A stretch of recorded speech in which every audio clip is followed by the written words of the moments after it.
Изградбата на регионалните болници ќе се одвива паралелно со проектот за нов клинички центар во Скопје. Ова денеска го порача министерот за здравство Азир Алију. Новиот објект на Штипската болница и натаму останува недовршен додека пациенти се лекуваат во дотраен објект, а истото и со Кечевската болница која се гради повеќе од 3 децении. Алију вели дека регионализацијата на здравството останува во фокусот на Министерството за здравство. Тие се два паралелни процеса, не може да ги поврземе.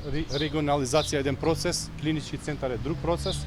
Знаете дека во регионализација имаме секундарно здравство и таму е неопходно и ние сме свесни, но тоа воопшто не се поврзува со терцијелното здравство. Значи во секоја држава здравствениот систем или елитата на здравствениот систем или новите покомплицирани здравствени проблеми се решаваат на терцијелно здравство. Тоа ни е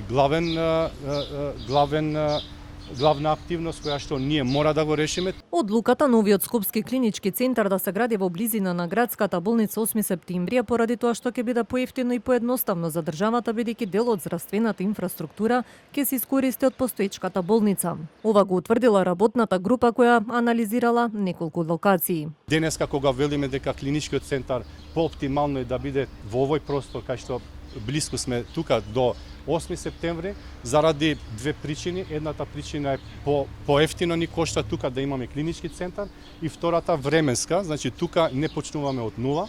Имаме дел од здравствена инфраструктура, само дел од здравствена инфраструктура треба да се гради. Заради овие две причини работната група вели дека и временски и финансиски најдобро е да се гради клинички центар во блиску до 8 септември. Председателот на владата пред неколку дена изјави дека очекува активностите за изградба на новиот клинички да стартуваат до година, а во меѓувреме се преговара со сопствениците на земјиштето каде се планира изградбата бидејќи е во приватна сопственост. Нов клинички центар е ветување на речиси секоја влада во изминативе 2 децении, но сите проекти пропаднаа, а поради дел од нив фирмите бараа милионски одштети од државата.